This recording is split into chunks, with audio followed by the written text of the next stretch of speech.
ហ្វីលីពីនត្រៀមខ្លួនសម្រាប់សម្រួលចំនួនព្រំដែនកម្ពុជាថៃក្នុងនាមជាប្រធានបដូវវេនអាស៊ាននៅឆ្នាំក្រោយ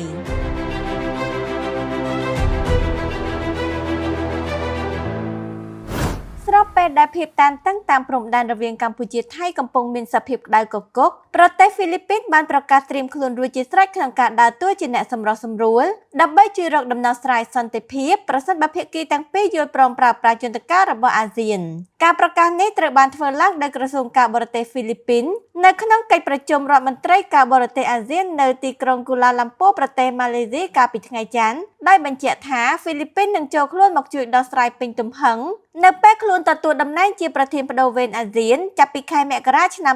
2026ខាងមុខនេះវិវាទព្រំដែនដ៏រ៉ាំរ៉ៃរវាងប្រទេសជិតខាងទាំងពីរនេះមានប្រភពតាំងពីសម័យអាណានិគមមកម្ល៉េះដែលតែងតែបង្កឲ្យមានការប៉ះទង្គិចគ្នាជាបន្តបន្ទាប់ជាពិសេសនៅតំបន់ក្បែរប្រាសាទព្រះវិហារទោះបីជាធ្លាប់មានសេចក្តីសម្រេចពីតុលាការអន្តរជាតិនិងកិច្ចខិតខំប្រឹងប្រែងរក្សាសន្តិភាពនាពេលកន្លងមកក៏ដោយប៉ុន្តែនៅក្នុងឆ្នាំ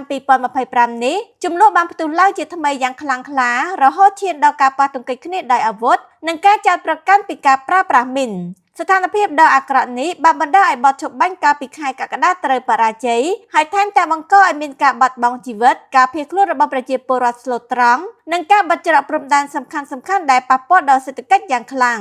ជំវិញបញ្ហានេះអាស៊ានបានទទូចសូមឲ្យកម្ពុជានិងថៃបង្ហាញការអត់ធ្មត់ឲ្យបានខ្ពស់បំផុតនិងជំរុញឲ្យភាគីទាំងពីរត្រឡប់មកតុចរចាវិញដើម្បីបញ្ចប់ទុក្ខវេទនារបស់ប្រជាពលរដ្ឋនិងស្ដារសន្តិសុខក្នុងតំបន់ឡើងវិញអាស្រ័យហេតុនេះការហុចដៃរបស់ហ្វីលីពីនក្នុងការធ្វើជាអ្នកសម្របសម្រួលត្រូវបានគេមើលឃើញថាជាសញ្ញាវិជ្ជមានមួយក្នុងបំណងនាំយកសន្តិភាពពិតប្រាកដមកឲ្យតំបន់ព្រំដែននៃប្រទេសទាំងពីរចុងភៅហេងមេងឡាយសូមស្វាគមន៍ប្រូម៉ូសិនពិសេសពីចុងភៅហេងមេងឡាយមានហ្វ្រីជូនរហូតដល់ទៅ15មុខនិងភោជនីយដ្ឋានសម្រាប់គូស្វាមីភរិយាថ្មី25គូដំបូងដែលមានបំណងចង់រៀបអាពាហ៍ពិពាហ៍និងពិសាភោជនីយអាហារនៅភោជនីយដ្ឋានចាប់ពី40តុ60តុនិង80តុប្រញាប់រស់រាន់ឡើងកម្មវិធីពិសេសនេះផ្ដល់ជូនត្រឹមតែ25គូដំបូងតែប៉ុណ្ណោះសូមតាក់ទងមកកាន់ហាងយើងខ្ញុំតាមរយៈ Telegram អាសយដ្ឋានផ្ទះលេខ